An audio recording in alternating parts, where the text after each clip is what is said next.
So here we have the second episode in the 60th anniversary specials of Doctor Who. This is Wild Blue Yonder, written by Russell T Davies. So this episode has a very weird pre-title sequence.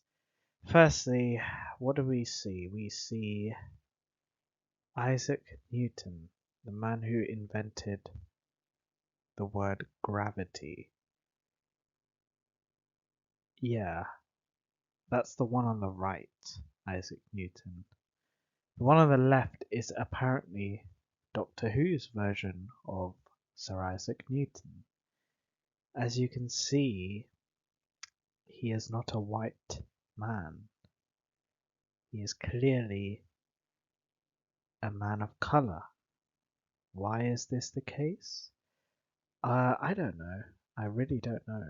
I have no idea what was going through Russell T Davies's mind with this opening. Why is Sir Isaac Newton a person of colour when historically we all know he was a white man? It's just ridiculous. A ridiculous thing to open your episode with. And again, all it will do is cause a stir online and backlash. And that's what it did. It really did on Twitter. It's just stupid and unnecessary and honestly just a stupid way to open an episode. And to be honest, the whole scene in general, even when the Doctor and Donna arrive, it just feels so weird and odd and out of place with the rest of the episode. Like, this just feels like it probably should have happened in episode 1 from a tonal perspective. But yeah, it just feels like it was some last minute addition where they were like, again, with episode 1, it felt like a last minute addition with the pre-title sequence being the narration and the recap of the events from the Dr. Donna. This feels like another last minute addition where they were like, oh god, we need to have some random scene. We need to have some form of wokeness here. We need to have some sort of representation because this episode doesn't have anything. It's not set on Earth, so we gotta have something, you know? And this is what he does.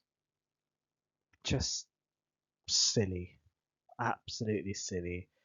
And just probably like where the first episode had a weird opening, this is just a stupid bad opening to a Doctor Who episode. And it just doesn't fit the episode in general. It just does not fit in.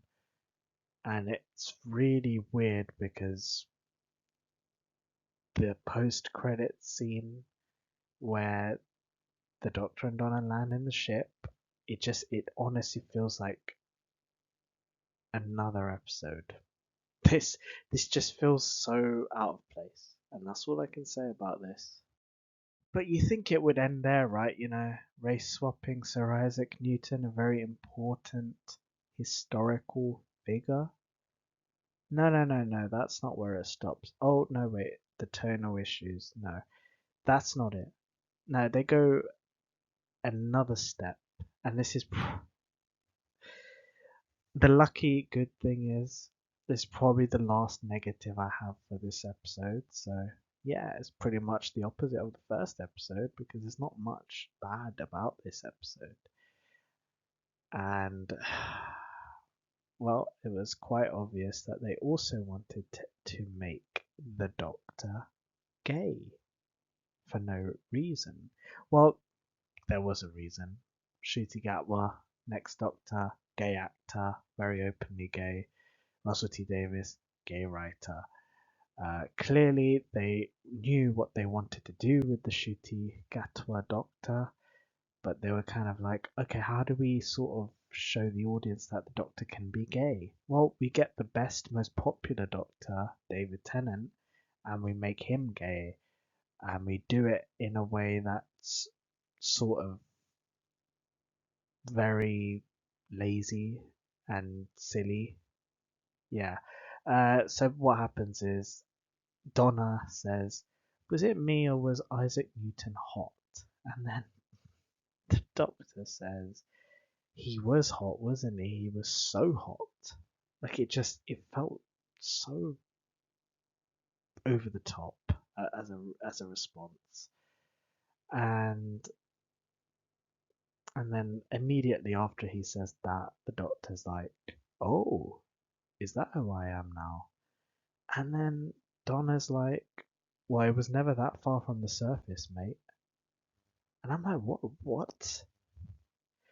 I mean, is she talking about the 14th Doctor here, or is she talking about the 10th Doctor, or all the Doctors? Because if she's talking about the 14th Doctor, in episode 1, there was nothing gay about him. He literally was essentially the same as the 10th Doctor, who was clearly straight. So I have no idea what she meant by that. And yeah, this just goes to show another reason why that scene was in this episode. It's just so annoying, and I wish it wasn't there, and it was just done to show people, oh, the Doctor can be gay. The best Doctor in the world, the most popular Doctor has done it, so therefore any Doctor can do it now. Yay. Anyway, that's literally the end of my negatives for this episode. So, the big, big thing about this one is we're in space, and this episode is very, very character driven. This is literally all about the Doctor and Donna Noble, and that is pretty much what I would have wanted in episode 1, but I'm glad we got it in episode 2 because as it's the middle episode, I feel like this had to be more character focused. And in general, I think yet again, Catherine Tate and David Tennant are awesome in this. I think they're even better here than they were in episode 1. There is a lot of fun to be had with their performances. They must have had a damn good time doing this one. This was probably the one I feel that they're at their best in this anniversary special thing. This is the best for the both of them. And yeah, this is a really very well focused episode. This is very heavily into the sci-fi part of Doctor Who. Again, something that's been lacking in that Chibnall era, as that went for this more dramatic approach, having all these writers from Coronation Street and these soap operas and dramas. They weren't sci-fi writers. This felt like science fiction, and that is what Doctor Who needs to feel like. Um, and yeah, in general, this is an episode that I enjoy and is much stronger than episode 1, The Star Beast. I think the situation that the Doctor and Donna are in with this episode is quite cool. So essentially, they land on a ship, and there's no one on board. They assume there's no life on board either. So yeah, the Doctor pretty much explores. He goes to the cockpit. He realizes they're like at the edge of the universe, like literally where nobody has ever been, sort of. And yeah, he's pretty much unsure of what to do because the TARDIS leaves them because the hostile action defense system plays. And for those of you who don't know, HADS, or what I just said, hostile action defense system, is a mechanism in which the TARDIS will pretty much teleport away if it senses a lot of hostile activity. And because the TARDIS essentially rebuilt itself when it changed in episode 1 from Whittaker's TARDIS to the amazing TARDIS, I guess the HADS was switched back on because it was rebuilding, and the TARDIS leaves Doctor and Donna. The Doctor doesn't have his sonic screwdriver, he doesn't have his TARDIS, it is all just him and Donna. And because of that, the Doctor has to do everything by hand, so he's sort of like, analyzing things. And then we get this really cool scene where Donna's asked by the Doctor to do something, and the Doctor goes and does his own thing, and then we see the Doctor return while Donna's doing her thing, and we see Donna return while the Doctor's doing his thing. And then originally when I first saw this, and when most people would see this, you would be like, whoa, what? What is happening here? And then you realize, and then you clock, and it's like, oh, those aren't really the Donna and the Doctor, are they? Those are some sort of duplicates or clones. Oh, this is interesting. And yeah, I mean, I do remember when I first watched it, the Doctor coming into the room where Donna was, you could just tell something was off. Like he was sort of in the background while she was working and she was like in front of the camera. And you could see I don't know, the way he walks in and then he immediately just, like, it looks like he's just given up on life. Like he just crouches down like he has no hope. Like whatever he found out, he has no hope anymore and he's just given up. And I remember thinking, whoa, why would the Doctor do that? And why did he walk in really? It was just so odd. It felt alien for the Doctor even. And I did note that, but obviously I didn't think, oh, maybe it's some sort of doppelganger or clone, but I thought that is odd. And then when I realized what was going on, I was like, wow, that was cool. Um, we obviously get those lines like, my arms are too long, and then they have the big arms, and it's like, wow, this is crazy. This went from 0 to 100. And I like how this episode takes its time to get there. It's not like the first episode where everything just happened instantly. Like, I think it takes about 20 minutes for you to actually meet the villains here. The Not Things, as they're called. Yeah, it takes 20 minutes. I think the episode runs for 54 minutes. So 20 out of 54, it's quite into the episode to meet the villains for the first time and the danger.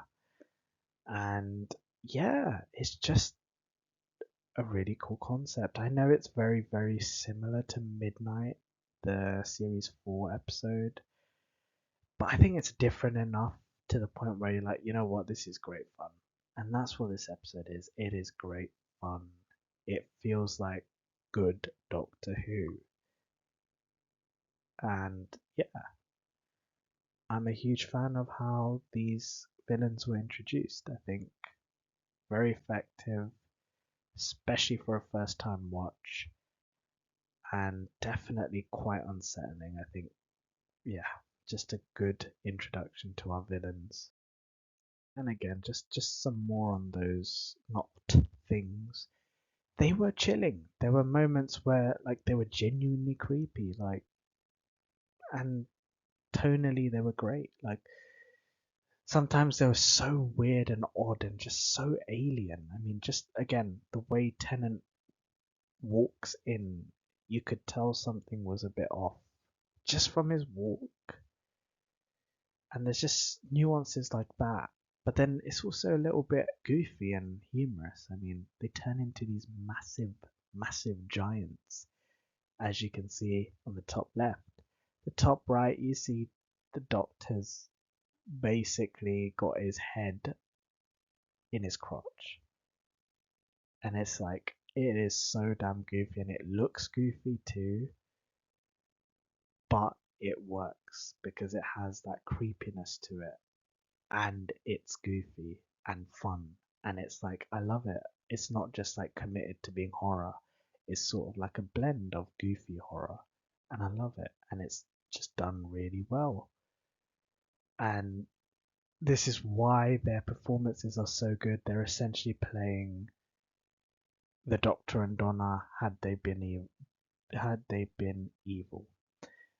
David Tennant is one of those actors who is so damn good at playing the hero, but he is just as good playing a villain. If you haven't seen Jessica Jones Series 1, he is absolutely phenomenal as Kilgrave. Possibly the best Marvel villain performance I've ever seen. He honestly carried the show because, yeah, just phenomenal. He was obviously really good in Harry Potter and the Goblet of Fire as Barty Crouch Jr. But yeah, Tennant is so damn good playing the villain. And here he goes all out. I mean, I've always wanted to see him be villainous in Doctor Who. I mean, we got the hints at a little bit of a darker Doctor with the Time Lord Victorious in the Waters of Mars, but obviously that was just a hint. Here, you see him go evil because he has a doppelganger version. And it's just small things, with his performance as well as Catherine Tate, especially with Tennant though. That bottom right image, that could just be the Doctor and Donna smiling, but there's something he did with his eyes, he's so good that he just looks evil in that photo, you know. It you know, it's just the way he uses his eyes, it just looks alien, it looks evil, and yeah, I'm sure them two had so much fun just going crazy and wearing prosthetic limbs. Just real fun and real interesting in terms of performances from these two. Another thing this episode does really well is the atmosphere and the tension is all great. The ship design is really cool. I love how the ship sort of reconfigures itself.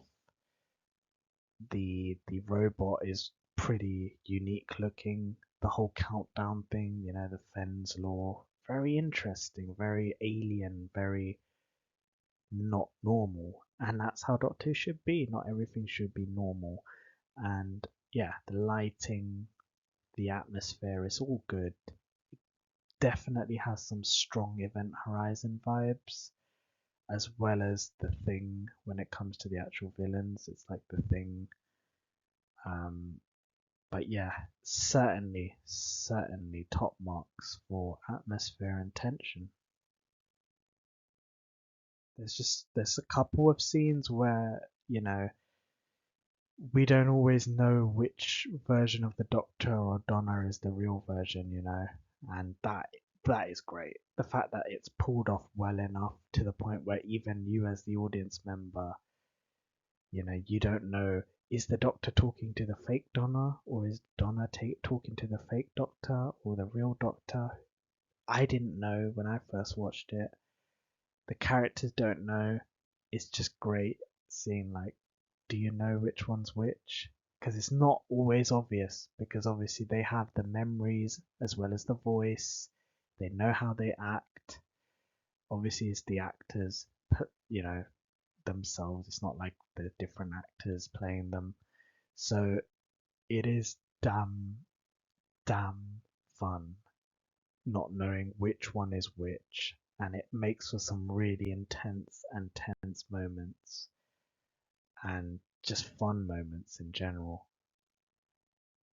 And in one of these encounters, Doctor and Donna, fake Donna, pretends she's the real Donna, and she says, when the Doctor Donna was awakened, I got a glimpse into your head and I saw what you've gone through, the flux, the timeless child stuff. And yeah, we don't really love any mention of the Chibnall era, but there's a huge but. Chibnall, he didn't. Yeah, well, firstly, let's just talk about the Flux. Flux was the last season that Chibnall wrote. for Jodie Whittaker. It was a season that started off with some promise, some potential, but it really didn't amount to anything, and it got annoyingly bad, and just the ending was horrifically bad. Just he just can't do finale for the life of him. Not a good season, basically. Another rubbish storyline. And essentially what happens at the end of the Flux is half the universe gets wiped out. Yeah, half the universe gets wiped out. And surprise, surprise, even though that happened and Jodie had 3 episodes after that happened, there's no consequence to it. There's no aftermath. It's like it never even happened. But it did happen. Half the bloody universe was destroyed by the Flux. The Doctor never has any moment of reflection where she regrets it or she feels bad or nothing. Nothing. This is more damage than the fact that he destroyed Gallifrey in the Time War. This is half the damn universe. Half of the entire universe. And we got nothing. Absolutely nothing. In, let's see, 9 episodes? Because there were 6 episodes in the Flux season. Then we got 3 specials afterwards for Jodie. And that's it. End of the Chibnall era. And we got nothing on the aftermath of the Flux in terms of the Doctor's character, in terms of the story, nothing. Well, in this episode, the doppelganger Donna pretty much says, I saw what happened, and she basically makes the Doctor feel extremely vulnerable. And Tennant is great here. He acts so well. You can see he's emotionally hurt by this. He's genuinely affected. And in about a 2-minute scene of him sort of exploding in anger and upset at, the devastation that he's caused, it does what 9 episodes of Chibnall era couldn't do, and it does it really well. Even though we don't like the mention of the Chibnall era or the Flux, they really do a good job here. And the scene afterwards where the Doctor is pretty much venting, kicking and screaming, again another bloody good performance from David Tennant. And yeah, just so much more than what we got with that Chibnall era, and Jodie Whittaker just shows that Tennant's in another league, and that Russell is just a better writer than Chibnall. Even though this was all Chibnall's ideas, Russell somehow did a better job at adapting the aftermath of that. And then in one of the other scenes, where all 4 of them are in a room together again, the real Doctor casts salt at the edge of the universe as a sort of distraction. And, well, because it's a superstition and it's the edge of the universe, and casting salt is part of that superstition, it eventually does pave way for, let's say, mythical things to come through. One such mythical thing is the Celestial Toy Maker, and another are goblins. So yes, it sort of acts as a setup for what's to come in the Russell T Davies 2 era with Ncuti Gatwa and his first series. So yeah, I like that this sort of is what opens all that fantasy element of Doctor Who that Russell's hinting at and what we've sort of seen already. This is the reason why, and it's pretty much set up, and I know it's kind of a cool excuse, edge of the universe, superstition. I like it. I think it works, and it's a fun scene in general. And it's addressed at the end of the episode too, where the Doctor does feel like, oh, I shouldn't have done that. I actually feel like I shouldn't have done that. So I like it. I think it's good. So yeah, let's talk about the plot of this one. they sort of, you know, it's a lot of who's the real one. It's like the thing, and and there's some cool, intense moments and scenes, really well executed atmospherically.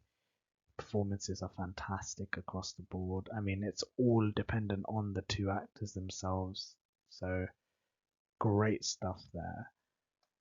Um, but yeah, the whole robot and the countdown with words like Fenn's law and the ship restructuring itself, it was all quite unique. And again, it just felt sci-fi and alien, you know, just like Doctor Who should.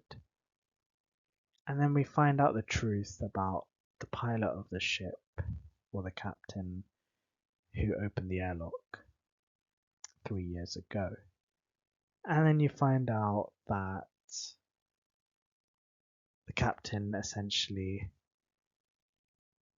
killed itself.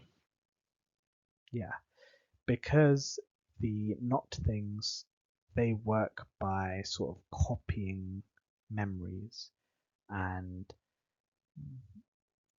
to sort of avoid the copy being so fast, what the captain wanted to do was create a self-destruct. But the thing is, if he thought of it fast, then the not things would have been able to copy his thoughts very quickly and stop the self-destruct from happening, because they would have figured it out. However, the captain made the countdown extremely slow and thought extremely slowly and killed himself or herself.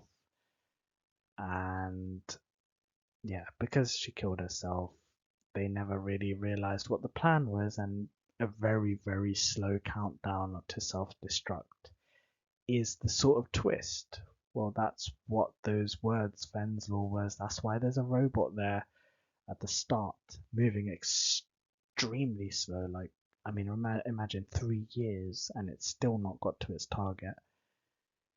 And it's quite a cool payoff. And again, this is something I didn't mention in the first episode, but the Doctor is back to being that smart character who sort of figures things out. You know, it's not like Jodie Whittaker who asks questions every 5 minutes. Oh, what's the flux? This is the Doctor, you know, figuring things out, being smart, getting ahead of, you know, the enemies. You know, he figures this all out. And yeah, again, another intense scene where the not things are sort of making the doctor, saying to the doctor, teasing him, saying, think, think, think, think, think, think, think. If you think faster, then we'll understand, and then we can sort of gain advantage here. And then it becomes sort of a race to, well, the not things are trying to abort the self-destruct sequence, and obviously the doctor, real Doctor and Donna, are gonna try and stop them. And yeah, it's just, yeah, it gets quite crazy and intense towards the end. And this climax is very, very fun. Like, again, goofy, but I love Goofy. Um, I mean, you have all four of these characters running down this extremely long hallway, which you can tell they're in, well, in reality, they're running on some sort of treadmill. And like, so the real Doctor is trying to chase the fake Doctor who's at the very front, and then the real Donna is behind the fake Donna, and they're just all running, racing to stop that robot. And then, yeah, there's a funny scene. I mean, the top right shows, but the fake Donna tries to stop the real Doctor, and then the Doctor just literally yeets her onto the floor, and she just literally slams onto the floor, and it is so funny. And then, yeah, eventually, what happens is the doppelganger Doctor turns into a fucking animal dog thing, and basically gets to the robot really quickly because he can kind of shapeshift. And then the real Doctor's like, oh, for God's sake. And then the TARDIS appears, and well, because the danger is averted, obviously. Why is the danger averted though? Because the self-destruct is going to go off, therefore the hostile action will end. And then the Doctor gets into the TARDIS, and then there's two Donners who are like, you know, let me in, let me in. And then the Doctor's like, he asks her like a question about one of her school teachers. And then, they both give their replies. And he takes the reply that even I would have believed was the real human response. She was like, he asked, like, why is the name Mrs. Bean funny? That was her teacher. And then the fake Donna says, because it just is. Like, in a very intense scenario like that one, even I would have been like, I can't think of anything. It just is. And then the real Donna was like, because it's the name of a vegetable. And even the Doctor does mistakenly take the fake Donna with him in the TARDIS. And even I thought, no, that's definitely the real Donna. And I was quite surprised when we see that she starts smiling when she enters the TARDIS, and I'm like, oh my god, he took the wrong Donna. Holy crap. And then, yeah, he pretty much realizes it's the fake Donna because the TARDIS scanned her, and he does say, your arm's too long. And because it is slightly longer than the real Donna's arm because the TARDIS scanned her. And then he does this, again, goofy thing where he sort of presses a lever, and then the ramp of the TARDIS goes, and then she slides down out of the TARDIS, and then the real Donna gets in, then they get out before the entire ship explodes. And it's just fun, just so much fun, goofy fun. I mean, there's even a scene bottom left where the Doctor's like using the TARDIS like as a skateboard, like Back to the Future 2 when Marty's on the hoverboard and he's like skating on it. It's just, I love it. It's just absolutely goofy. Just a fun climax and a good ending. And then, yeah, we get Wilfred. Oh man, R.I.P. to the legendary Bernard Cribbins. Just such a damn good actor. Such a brilliant character in Wolf. And I'm so glad we got something from him. And it's a lovely scene just to see the Wolf's genuinely emotional reaction to seeing that face again. Just a beautiful scene. Really done well. I loved it. I loved seeing Wolf for the final time. He's still just like he was in End of Time. Just a great little scene. Amidst a shit ton of chaos as the toy maker is hinted. And everyone's just beating each other up, destroying everything. It's just absolute chaos. And like a plane crashes, and yeah, then we get a cliffhanger. And it's like, yeah, I'm so down for the next episode. Just chaotic and just crazy. So overall, I will give this episode a solid 8 out of 10. This is a lot stronger than episode 1. This feels like a good, genuinely good Doctor Who episode that would have been in Series 3 or Series 4, and I'm all for that. Again, it doesn't feel like it's special or some sort of anniversary episode, like I said, but it is still a much stronger entry here and just a lot of fun. And I have rewatched it multiple times and definitely a solid 8 out of 10. It doesn't do anything incredibly amazing, it doesn't wow me in this specific way. It isn't quite as good as something like Midnight, but it is definitely a solid Doctor Who episode, and it's a sort of episode that we haven't seen in a long time. And yeah, I mean, I want to also talk about the marketing for this episode. Everything was mysterious. They barely showed any footage of this one episode in any of the trailers ever. So obviously that led to a lot of speculation and expectation that maybe one of the other doctors will be here. Maybe all of the doctors will be here. Maybe there's another Time Lord. Maybe there's this, that, and the other. But in reality, they just wanted to keep it a secret because that's it. They just wanted to keep it a secret. So the marketing and the strategy in which this episode was hyped wasn't ideal. But like I said, it's a great solid episode of Doctor Who. Even if there are some annoyances with the opening, apart from that, it's really good Doctor Who. And I'm all for that. 8 out of 10.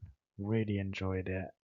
And next I'll be covering the final 60th anniversary special, The Giggle, where we see the Celestial Toymakers return to the show.